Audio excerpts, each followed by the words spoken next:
All right, welcome back into Gridiron Icon, the podcast. I am joined by my better half and friend, number 88, Mr. Preston Denard. How are we? I am quite Oh, fine, oh, doing well. That's Super Bowl oh. time. I You mean, tell the listeners. I mean, for those watching on YouTube, you saw it, but you just shocked me right there. well, probably a lot of people haven't had the opportunity to see this thing up close. But folks, do you remember those 79 Rams and the 80 Super Bowl Rams? In this guy's vision, it's probably the best team he's ever known as a Ram. But Truth. folks, enjoy. I know you were Oof. wanting to see that, and oh my goodness, that's what Look these at guys that. are fighting for this weekend. See that old Super Bowl insignia and stuff? But that's the beauty. There's not a ring out there as Absolutely gorgeous beautiful. as that. I don't care if it's what did my dear friends say? Were you guys runners up? Or did you Ugh. finish in second place? Come on now. Dude, I got a ring. Yeah. Nobody knows the difference. Yeah. But we You got played in a ring. Super Bowl. Played in a Super Bowl. I'm so excited about that. But my friend, Yeah. I'm doing well. So glad to be here with you to talk about the biggest game probably in both of our lives, Here we go. Here we go. And then listen, it is special just based on the fact that you experienced one and you come from the golden era of football, those late 70s, early 80s against those Steeler dynasties and those Ram, I'm going to say dynasties that were so strong in the NFC West. And here we are, we're in the Super Bowl. Who would have ever thunk it? How many Super Bowls have you seen now, much less played in them? You got like 2 or 3 decades of Super Bowls. Exactly. And I can't say that I've watched every one of them, and I can't say I've watched them in their entirety. Yeah. Interesting. Very interesting, right? I got to admit that's probably true of me as well. In fact, this year's version of the Super Bowl features a team I'm not overly fond of, let's be honest, in those San Francisco 49ers for obvious reasons. Yeah. I missed a few of those after the Montana years. It's not true. Steve Young against the Chargers, those 6 touchdowns that night were ridiculous. Seeing Jerry Rice do his thing, but unbelievable. So here we are, my friend. We are on the eve of the Super Bowl at the time of this recording, just a couple days away. We've got the Kansas City Chiefs, the returning champs, versus those San Francisco 49ers, our arch rivals, if you're a Rams fan. My goodness, what a matchup. Yeah. Everybody's focused on the quarterbacks, and I suppose we could start there to make it easiest. But there are so many storylines in the Super Bowl, right from the coaches to the defensive line to some of the other skill positions, receivers versus tight ends. Let's start at the quarterbacks on this thing going into Sunday's game. How in the world at this point, Preston, do we give anybody but Patrick Mahomes the MVP trophy? Well, you know what? We had this conversation in the last episode we did, and we kind of thought Lamar Jackson had it hands down, and we expected him to play that way, but he didn't. The team didn't. And if that one game was indicative of somebody not being able to be the MVP of the league, well, you got to give it to the guy that takes him all the way to the daggone game, right?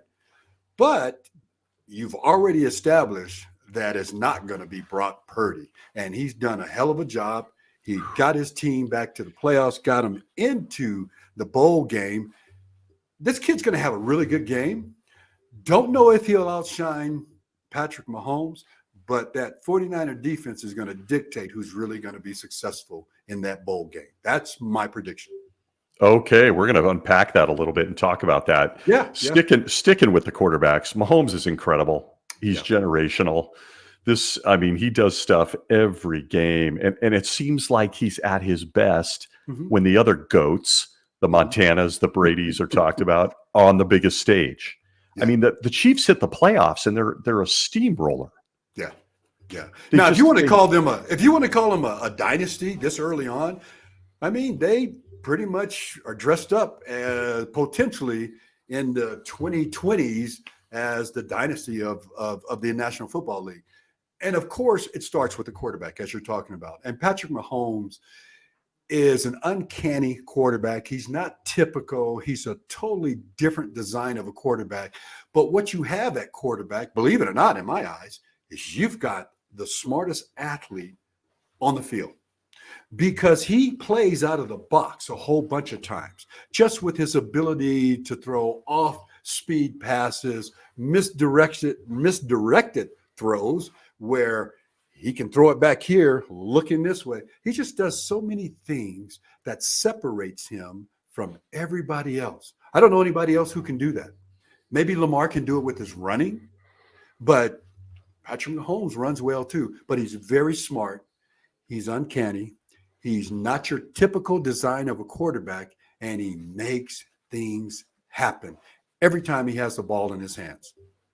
Yeah, it's coming from a former wide receiver perspective. Does a guy like Mahomes, because he's so good outside of the pocket and making things happen, as you mentioned, does he drive a receiver crazy? No. Or is he the guy you love playing with? Would love it. He would be perfect for me back in my day because I knew how to break my route when the quarterback got out of the pocket and move to an open space to get open to keep the drive alive. This kid creates that every play. And so if you're running your route, and it's not a time route, and he doesn't get the ball out in time, he breaks out of that pocket. That's a whole new design of an offensive play that nobody practices against. You know, I mean, you can't practice against broken plays. You can script it. Can't do it like he would do it. And it's still an effective opportunity that he has a win-win opportunity when he scrambles. He's either going to make the first down or gain the yardage, or he's going to find that open receiver you never even thought was open because he knows how to get the ball to him. He just has that knack. And somebody that has that has an advantage. They have an edge because they can pull on that sort of skill to make a huge play and change the dynamics of a game at any moment. Yeah, and I got to tell you, the guy he's playing against in Brock Purdy, and I want to get into this a little bit, almost looks like, I hate this phrase. I hate it. The poor man's Patrick Mahomes. But he has that same uncanny ability. I think it's how they beat the Lions. He had 2 or 3 plays in that game against the Detroit Lions with his legs, Brock Purdy, that is, that made all the difference in the world, aside from some of the Lions receivers dropping balls on Jared Goff. But Purdy, he really reminded me, God, I can't believe I'm going to say this. He almost looks like a version of the GOAT, Joe Montana. Oh, he said it. With a little Steve Young. I mean, because he can move, although Montana could move too. Purdy looks like a guy who's following in Mahomes' footsteps from where I sit. I just think that Mahomes is the difference in this game. So let me tell you this. So you've got 2 different extremes at quarterback. You got a kid that could pretty much name the Super Bowl after him, which is Mahomes, because he knows the game well. He's been there. You can't throw anything at him. And now you got Brock Purdy, where he just seems to keep growing, getting better and better with a little touch of a misstep here and there, but he is so consistently sound. He's the one quarterback that I've seen, I'm going to say this year, and of course last year he was that. The dynamics he has, the mechanics that he brings, and how he delivers his game is so tactful and so smooth. It's like water. He scrambles. You don't have, most scramblers are like out of, scrambling. But this kid is processing the field as he's scrambling and running down the field, eyes up, and he can stop and make a great play at any time. He's smart. He won't hurt his team. And that's the reason he's successful and in the bowl game, because on top of what we just talked about, that dude got some players around him. And I'm so glad Debo's going to be there. It's going to be I'm telling you, Kansas City is not going to run over San Francisco. It's going to be a great game. But you are right, and I think I'm in agreement with you. The difference is going to come with the quarterbacks. But I threw that old caveat in there. I think the 49ers defense is going to tell us who wins that game. I'm fascinated by that take, and I want to get to that because we're talking about 2 good defenses. Yeah. But just wrapping this thing up on these quarterbacks, because I think this is going to be just a terrific show on Sunday night. I hate admitting that, but I think it will be. Patrick Mahomes just seems to find a way. And I'm fascinated by this narrative going on in the media, the bigger channels, so to speak. Mhm. All this picking on Brock Purdy, Yeah. all this, he's Yeah. a game manager. We got Cam Newton shooting his mouth off about him. We've got, guys that I'm going to be straight up. I don't think we're nearly as talented at the quarterback position as Purdy has shown in a Mhm. couple of seasons. Why is everybody picking on this kid? Is being a game manager that bad? No, it's not bad. That's how they see him. And he is a game manager. This dude can manage the daggone game. So it's not an insult. I don't think it's an insult. But he does fit that mold because he is a technician. He is someone that processes the game. If you don't know Brock Purdy, and I know of Brock Purdy, the Arizona connection, and growing up there, I know the guy that trained him. I know what he's all about. He's a former NFL quarterback, local Arizona guy who went to McClintock High School, Dan Minucci.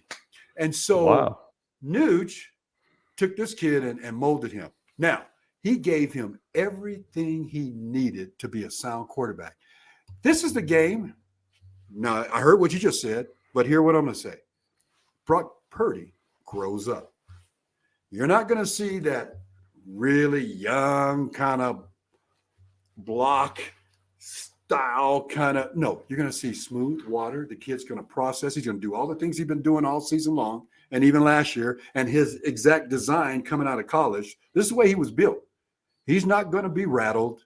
He's not going to be intimidated. He's going to process you, and then he's going to destroy you with that perfect throw. You never thought he could get in there. And then he's got ballers all around him that are going to go play ball. And if you get the ball to him, they say get it to the playmakers, right?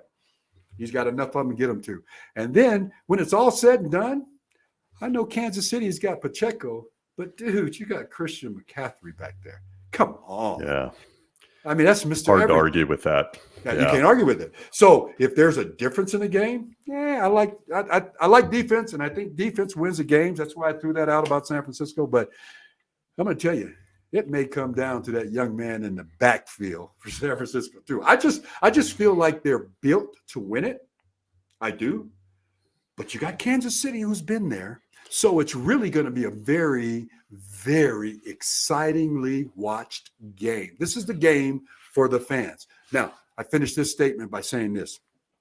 Everybody has an opinion about who's playing in this daggone game. Everybody's got an opinion about you, Stace, about me. Somebody can look at an old film and look and go, those guys couldn't play here today. Everybody's got an opinion, right? And we know about opinion.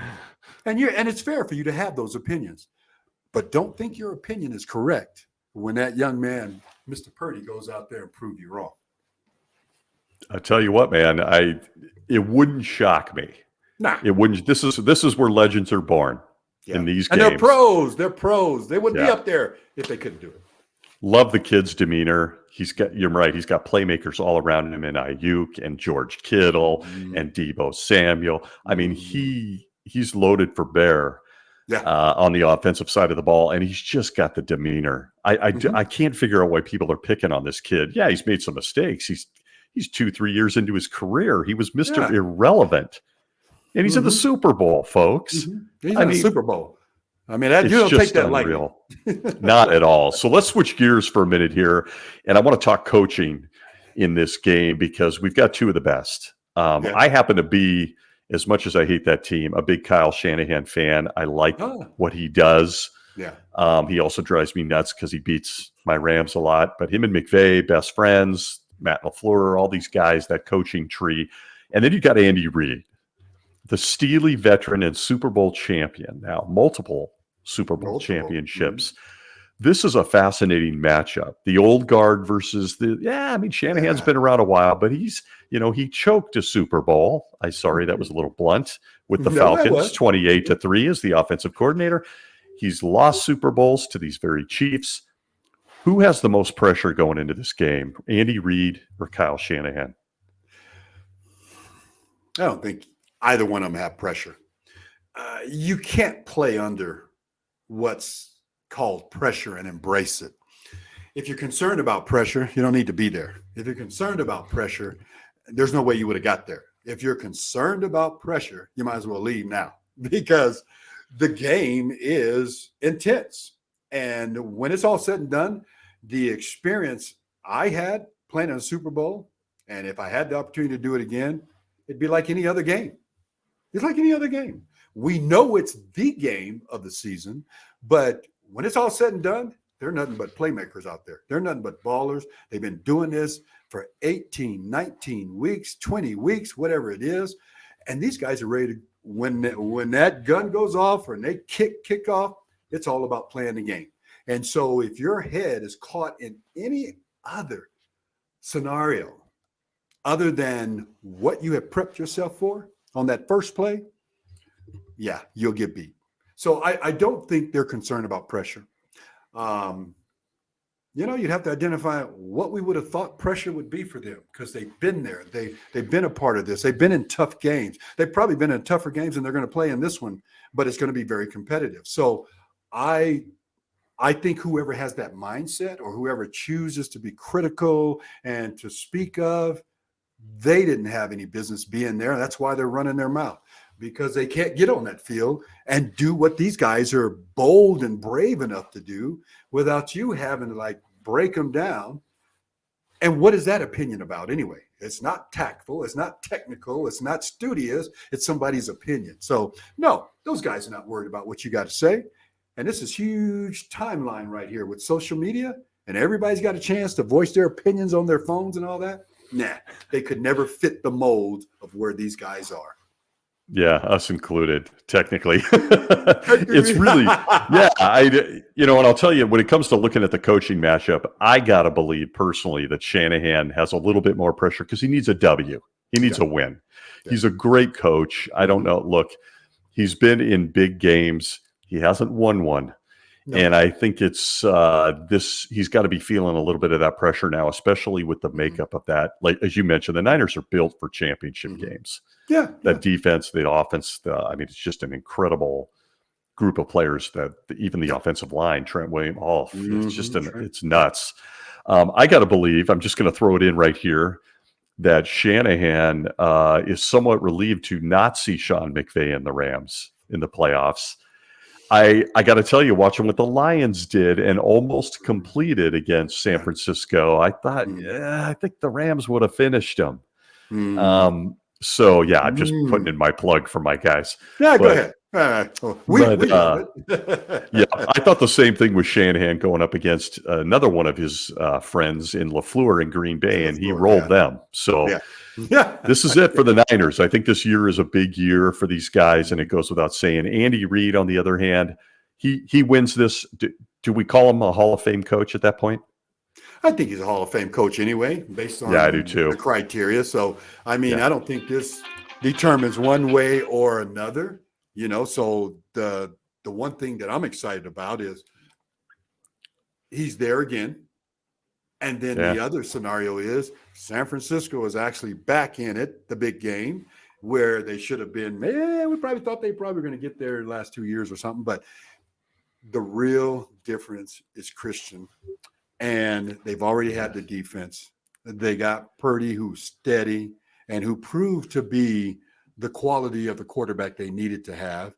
And I'll tell you what, if they don't win it, it's all about the play on the field. There's nothing else that's going to matter right now except the play on the field. You can't say somebody is weak or they weren't supposed to be there or they can't do it. The best two teams are in the game. And they proved themselves to be deserving of being in that game. How close did they come to not being there? But that's what real warriors are all about. They find a way to win. And so I think we got two of the most attractive teams this season in the game. Could have been exciting if some of the other teams would have made it, because they would have been just as exciting too, because they would have had to play a certain level of ball of excitement to be able to get there. But we got the two best teams. Those teams got wonderful players. They are definitely going to bring excitement to all the TVs this weekend, because it's the makeup is beautiful. It's just wonderful. You got Mahomes, you got Purdy, you got, maybe the receivers have an edge for San Francisco, but you got playmakers over in Kansas City, because I guarantee you, everybody probably thought when Tyreek left, oh, where's all the receivers? Who are they going to throw to? I What are did. they going to do? Yeah, we all did, right? Yeah. Mahomes got him in the bowl game. Is he the MVP? He just might be. Yeah, we're going to get to those predictions at the very end. I think I got a read on where you're going. I tell you, coaching matchup. We talked quarterbacks. You think that 49er defense is the key to this game, whether it's win, lose, won't be a draw. It's interesting. I think the Kansas City defense may play a role under Steve Spagnuolo and what he's doing on that side of the ball. It's been nuts to watch those guys. I really thought that would be the Achilles heels of the Chiefs throughout the season. It really wasn't. It was a lot of receiver and drop ball issues about midway through this season. Right. The defense for San Francisco. Why do you feel like those guys are the key to a victory? Because I like the makeup of their front seven better than Kansas City. I just love San Francisco's linebackers. They play exciting ball. I think the difference when I say the defense is I think the front seven for San Francisco is stronger than Kansas City's front seven. I think they truly have 5 out of that 7 that are really you need to pay attention to and to be able to perform against. But that's 2 guys less than I think San Francisco has that can do the same measure, and they outweigh that by the numbers. They're just, you're meeting 2 defenses. Okay, I'll put it like this. San Francisco got better when they went and got, what's the young man from Ohio State that was at? Chase Young. Chase Young, yeah. When they got him, they solidified the balance of that defense. Now, Kansas City, if Jones doesn't get off, they don't win. That's how I see it. Because if you look back at the conference championship, you look at the divisional game, Jones killed everybody. He showed up every play. And if you let him get off, he's going to even the play because he's like 2 guys on their defense. So I think that's the difference. Kansas City will show up and play, but I just think when you have that balance of that front 7 of those guys, Varner and all, the linebackers are just outstanding. They separate themselves from what I think Kansas City can do. They got speed. They got toughness. They can run with the backs. Pacheco, I think he's going to have athletes covering him where other teams probably couldn't figure out what to do with him. And then I think the secondaries are even Steven. I really do. Agreed. I think big plays will come from players in the secondary, and it depends who makes the most big plays and who makes the most mistakes. It's going to come out of the wide receivers, and the defense is going to dictate who's successful. Incredible. Yeah, I don't disagree. I think the key for the 49ers to win this game is get McCaffrey going downhill and play defense. Yeah. I don't know that anybody's going to be able to stop that. If Shanahan gets that running game going and mixes in a little play action with that defense, I am consistently asked, look, we all know you're not a Niners fan because you're a Rams fan. That is true. But I got to tell you, somebody gave me like a draft and I got to pick 2 players off the 49ers that I could move over to my favorite team. Ooh. I am taking Fred Warner and Dre Greenlaw. I'm taking their linebacker core is unbelievable in Sanford. Both of those guys are absolute studs in an ugly way, unless you're a Niner fan. They can play football, and they are all over the field. Warner and Greenlaw playing at the linebacker position in this game, that's where I lean your way and think if they're running the ball and those 2 are going off, it's going to be a long day for Kansas City. I agree. Yeah, I think it can't go any other way. And those 2 players are key on that defense. That's why I have to include them as on the front 7, because it's a unit that plays like that. They're not fractured in any way possible, and they're solid. They know the scheme so well. Stace, I'm going to throw this out at you. So while you're watching a game, I want you to watch how many different plays that are brand new in this game. See if you can identify offensively how many new offensive plays was put in for the Super Bowl. You've seen both of these teams play through the week. Yep. Okay, throughout the whole season, but watch how much different play calling is at the beginning of the game. They're going to feel each other out. Watch for. Mm-hmm. Okay, Preston Denard with an early prediction for the fans there. Oh yeah. Okay. And a lot of fans don't realize this. They have this call sheet of plays where it's like a starter play. So, they may have 15, they may have 20 plays, I don't know, that they call based on them scheming how they think the game's going to go with them having the ball. But you're going to find out there's plays you're going to say, boy, that's different. Where did they learn it? And you're going to have that until they figure out, okay, all that mess is not working. Let's go back to what we were doing. And then you're going to have a real football game. Then it's going to be defense going against the offenses. And then you're going to have hitting. And then you're going to have guys so comfortable, it looks like a regular season game at the Super Bowl. And that's the way those guys are going to play. They're going to feel each other out first. And they'll be hyped. And the schemes will be called. And then pretty soon they'll settle in to the pace of the game and to what's successfully happening for those teams. Nice. Okay. Something early to watch for out there in fandom. I love it. I think this is going to be a great game. I think it's going to be entertaining. I think it'll come down to one play. As we close up this episode, let's talk predictions. My first, I'm going to go this way first. It may give away, obviously, who. Let's do it backwards. Who do you like in this game and a score? Okay, so I like both of them, but I've selected San Francisco because I just think they are built. I'm sorry, my friend. I just think they're built to be the champion this year. I really do. And so you wanted a score. I've been thinking about it all week. I just don't see this being a blowout. So I do see it less than 7. And I actually see this probably, it might be 7, but anywhere in the window of 28, 29 to 24. Okay. San Francisco is your call. Who's your MVP in this game? Ooh. It's tough. That's a big guess anyway, right? I'm going to come out of the box. I'm going to say those tandem linebackers are going to be co-MVPs for San Francisco. Oh! You hear that? You've never seen that before, have you?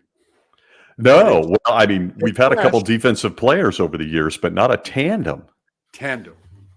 Now, those guys can play. If that works, I'm going to be considered a genius. But now, you are. There's a bunch of folks that are probably going to be seeing this and going to go, what is his problem? Isn't he a wide receiver? Maybe let me tell you, some talented linebackers over there. And they're good. Stacey mentioned them. No, I do think that. That's my call. I really think something out of the box is going to happen in this Super Bowl. And out of the box would be 2 players. Yep. Okay. All right. It's interesting. If I had to pick the Niners, I was going to drop it on you, but you stole my thunder. I was going to say my dark horse MVP would be Fred Warner. Yeah. Like he just did. He makes a play that changes the game for the Niners because he's a great player, man. He's so fun to watch. Yeah. Oh, yeah. I'm going to go with my prediction now. In the Kansas City Chiefs, San Francisco 49ers head-to-head, as well as my MVP. We are going to differ, my friend. I am going to take the Kansas City Chiefs to get their 3rd world championship in a really fun Super Bowl. I do think the score will be 34-24. I think the Chiefs are going to have some wrinkles for that defense. I don't think it's going to be your usual cast of players. I like Rashee Rice, the wide receiver, to do some big things. Pacheco to do some things, kind of a youth movement. But as the game closes and the trophy is hoisted, number 15 is going to be the MVP again, Mr. Mahomes. And that's not a bad choice, man, Yeah, because it's not really a reach, is it? it's not really a reach. No. And I went out there. We You got to did. I loved we got to it. have a little flavor, but Yeah. I'm not afraid to go there. But I'm gonna let us end this by asking you your opinion about this. Okay. How do you think the wide receivers stack up? Kansas City versus San Francisco. And we know I know who has the edge on that. You don't have to tell me. Yeah. I mean, the weakness, the Achilles heel this year for the Kansas City Chiefs is the wide receiver position. But Rashee Rice, the young guy, has been coming on. I think this may be his coming out party to a degree. Mm-hmm. Look, stacked against each other, Ayuk, Deebo Samuel, and by the way, folks, Juwan Jennings is a bit of a stud, if I do say so myself as a Rams fan. The Niners are loaded at the skill position, and with Christian McCaffrey back there. Come on, this is big. This is a big matchup. I just think push comes to shove, my man. I think 15 starts to etch his face on the Mount Rushmore of quarterbacks. I just think he might do it. He's probably throwing to himself then. Yeah, I hear you, but he's still got Kittle. He's still got the Kadarius. We didn't even get into the Kadarius Toney controversy. Not even interested. Yeah. But we do also have Scantling. You do? I just think Mahomes is the difference. We're about to find out who's right. Sunday night, ladies and gentlemen. We are. I look forward to it. Amen. I couldn't agree more. Well, thanks for joining me and Preston on our own version of the Super Bowl prediction show. It's nothing like being able to chat it up with a player who played in the game. It's kind of special, ladies and gentlemen. And by the way, a great game. Super Bowl 14. Go watch it, you youngins. Great game. Yeah. Vince, the Meridian is still open. Vince Ferragamo is on line 1. I know he wants to talk to me, right? He does. He's got an opinion. Folks, thanks for joining Preston and I. We will be back to our regularly scheduled programming. We've got some exciting interviews coming up with some great names, reaching back to the icons of this game. So stay tuned. We will see you next week. In the meantime, enjoy the Super Bowl. Be safe. Follow and like us everywhere. We need you to do it. And number 88 and I will see you next week.